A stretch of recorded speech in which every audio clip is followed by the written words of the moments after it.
Assalamu alaikum rahmatullahi wa barakatuh. Hope you're doing well. Peace be upon the Prophet, his family, and companions. We're continuing our reading of this radical feminist book. I'm finding it to be quite insightful to see inside the mind of these radfems because I'm noticing them more and more in their militaristic rhetoric. And since I talk a lot about motherhood, I'm thinking of ways in which I can soften their heart through Islamic dawah, but I can't do that fully unless I know what it is they believe and what makes them the way that they are. So this book has provided an outline of what it is they believe. So go ahead and listen to this as you are cooking, eating, chilling, gaming, you name it. I like to listen to stuff as I draw, work on bird toys for my birds in my garden, or whittling, all kinds of fun hobbies. So you can try that as well. Another term for this is sexual authoritarianism. Okay, we got a new term here. A sexuality based on dominance, where sex is a thing that one set of people imposes on or extracts from another. R word culture, you know what that means, R-A-P-E. I'm just going to say R word, okay? I don't like saying it over and over. Especially in a video. It's not really cool. Refers to the narratives in our everyday lives that weaponize rape and sexual assault as a way of controlling women's lives. So, maybe in countries where there's less law and order, you can make this argument. Honduras, El Salvador, maybe some very rural, undisciplined areas, maybe, right? Because I don't see this really becoming a thing in America where women dress the most lewd, they get drunk every day of the week. You'll see someone at a bar and they're dressed and they stumble into their car with their girlfriends, or they get in an Uber and go home. So if that was really the case, I feel like it would be just too dangerous to behave in that manner because it's too risky. But in the financial district, you'll see women drink in their happy hour. You see the nightclub scenes in Las Vegas and Miami. So I don't really see that as maybe as prevalent as she's framing it. In certain countries where there's not as good as police response, maybe, right? But it still occurs, no doubt. But I'm just wondering, what's the scale she's talking about? So that male sexual violence is accused as socially inevitable, but women and girls are still raised to be afraid of rape and to guard against it. Okay, hold on, let's break this down. Yes, it is good to tell girls the evil capabilities of men. Yes.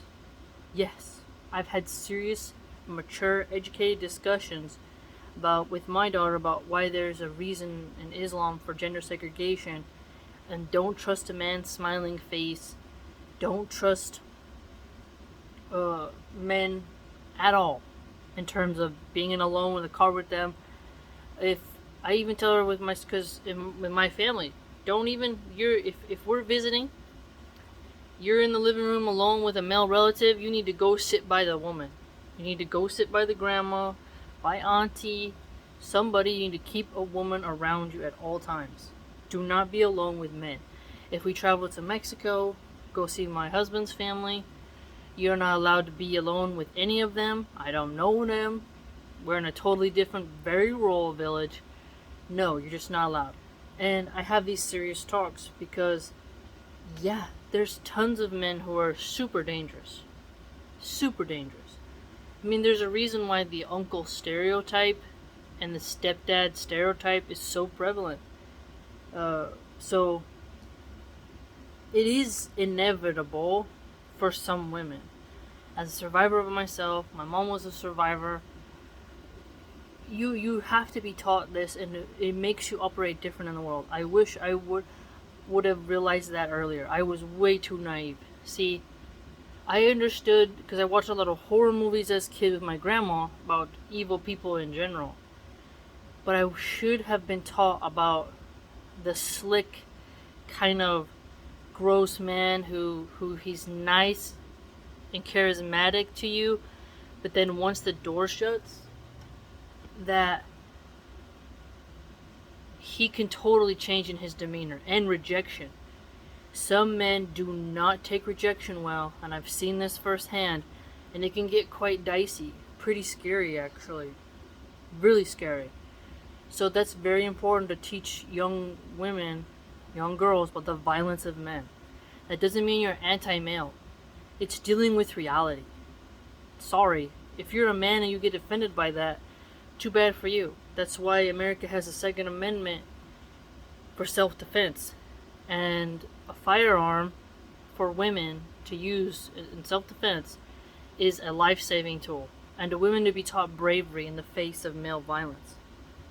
And I don't believe you should teach girls to cower in fear of men or to be overly antagonistic to men, but to rather operate knowing there are male predators all over the world, and there has always been and will always be, so you have to watch out for them.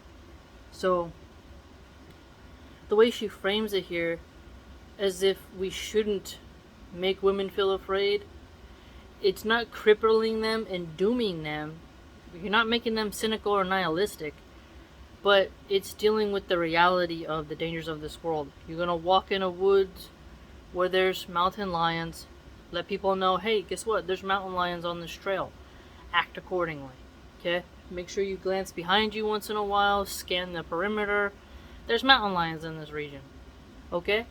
Boom. If someone's going into the woods and there's grizzly bears in there, and you say, hey man, there's some grizzly bears in there, that's just a common courtesy to give to that other person. If you have a daughter, and with men you are existing in the world, obviously, you need to let them know not all men are good men. You don't doom them to have despair, but you let them know there are plenty of men who are in prison right now for vicious crimes against children and women and even pregnant women. I believe even George Floyd held a gun to a pregnant woman's belly, and when people brought that up, Black Lives Matter was like giving death threats to people who brought it up. And so it's fascinating when you examine how much violence is normalized towards women in certain circumstances, but you have to focus on rescuer men. That's why I think it's very good that some of the masculinity channels will show like a firefighter rescuing a woman and her child, or Border Patrol rescuing children from crossing the Rio Grande. There's a lot of great examples of very hero men, and you need that to be shown as well. But don't you dare hide how dangerous some men are. Okay? You have to watch out. Women's experiences of our word and the legal definition of our word are vastly different. So the legal definition, now we're getting into dicey territory. Because I feel as a woman, you know when that's happened to you, it's unwanted penetration after you have said no, right? Now a child is, no matter what, that's always an R word, because a child has no idea what's going on. They're not capable of that. And when it's unwanted intimacy that you did not consent to, right? It's forced intimacy. It's not, oh, you said yes and then you regretted it, now it's the R word. I don't agree with that definition. That would put way too many men at risk. And for those of us who have male family members whom we love, we don't want to see them go to prison because a chick suddenly decided when she woke up she didn't want to deal with the shame and decided to change her story, but that isn't the norm either way, you know? While the definition of the R word as a criminal offense varies from country to country, those definitions are rarely based upon what survivors actually experience. Instead, they are based on the stories culture tells about what a R word is supposed to be like. Stories that have largely been written by men. In one study of 77 American female college students who had been non-consensually V-word penetrated, researchers found that many did not classify their experiences as R-word. Not because it was not traumatic, but because they had absorbed narratives of what R-word was supposed to mean. Interesting. That's maybe that happened when they were drunk at a party. Usually that's when that occurs, which is quite sad. Which is why women should stop going to those. And men do it to each other. It's quite disgusting. Men will totally get. Frat boys are very, very strange young men. All of their rituals include putting something in the brown star, and it's very bizarre. It's like this hierarchy of who will get degraded the most, or on the floor. For some, their attacker didn't match their expectations of the R word, and he didn't beat them. He had no weapon. He was a dear friend. For others, their own behavior didn't seem to match a normal victim's. They were drunk. They blamed themselves. They were drunk. Key phrase here. Watch out. Stop getting drunk around men. Don't get drunk, period. But I have totally realized it's not worth it. Because when you start drinking, you think like, oh, that your beauty is going to have some type of taming ability on men. And men, when they start drinking, the only thing they're thinking about is getting you into bed. They don't care about your ideas. It sounds nihilistic. You think you're going to sit around and have philosopher discussions, right? In reality, they're only thinking about how to get you into bed as fast as possible. And the woman wants to be confirmed as beautiful and to relax and to enjoy some intimacy. But the men, some men are hell-bent on, I'm getting that no matter what. And they are drinking their beer slowly while you're chugging away, trying to be the life of the party. And as soon as you're inebriated, you're stumbling, they're going for it. It's just too risky. And don't depend on your friends to help you, because they're going to be intoxicated too and they're not paying attention, and it's not their responsibility to be your babysitter. One of the things I wish I would have had told to me, raw deal, just be like, hey, you're going to these parties, it's dangerous. And see, I was always kind of like the person who was the slowest of all and observed people acting stupid, and I was spared much. But still, you gotta watch out. You gotta watch out. It's not worth it. It's just not worth it. They blame themselves. In another study from 2016, all of the R words reported to a central UK police force, not one of the 400 incidents exactly fitted the real R word story, which involves a stranger using a weapon, attacking a woman violently at night in an isolated outdoor area. Okay, so here we see then, I'm going to skip some of this because it seems to be repeating itself. Okay, so some people picture a woman walking with her chihuahua and a guy with a beanie mask on jumping out from behind a dumpster and snatching her and dragging her. I understand. And she's asserting for us that there are more scenarios, you know. Okay, let's see.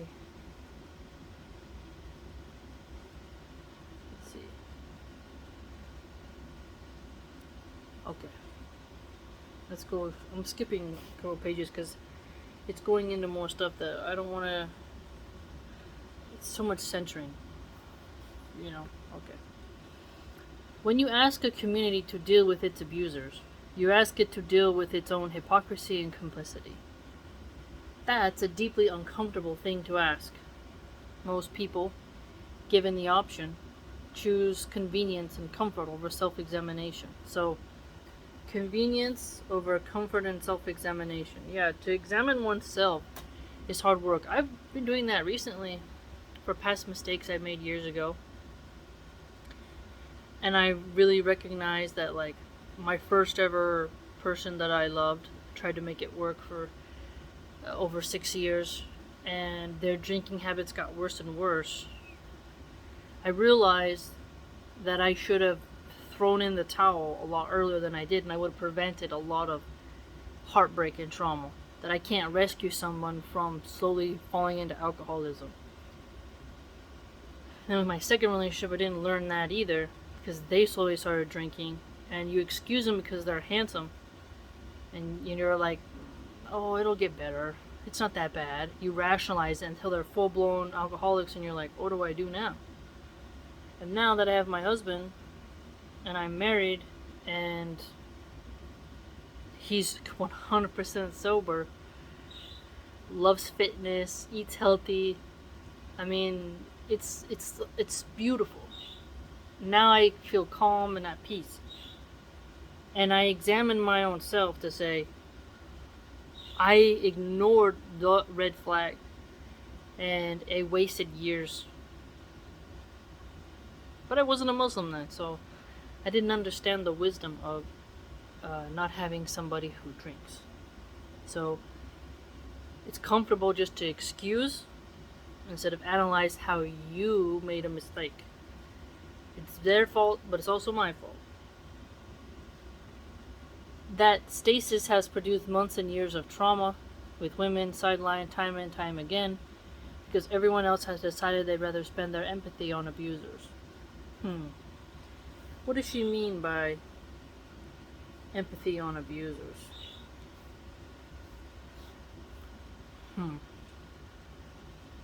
So again,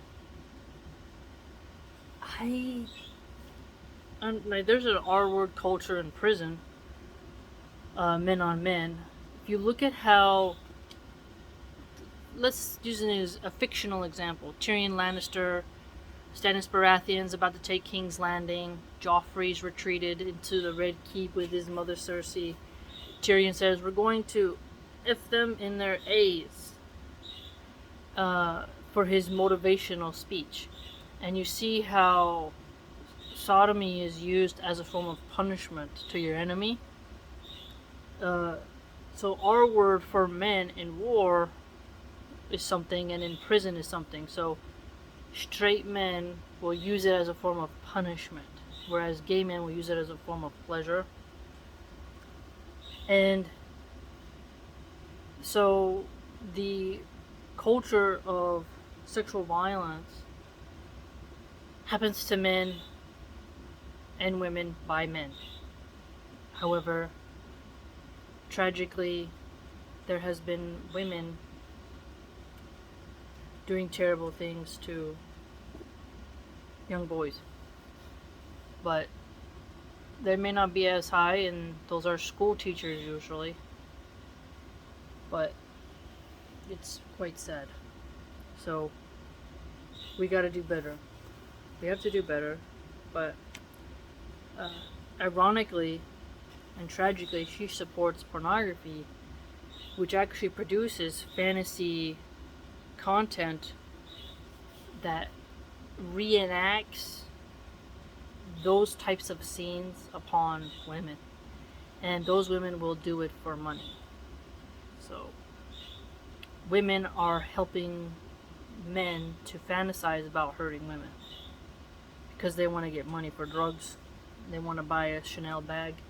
So they don't care about helping women at all, but are fatherless, mommy-issued women who want to do adult entertainment and mask it as empowerment while creating videos that mirror real-world R-wordings that directly embolden men to act upon their fantasies to helpless women, right?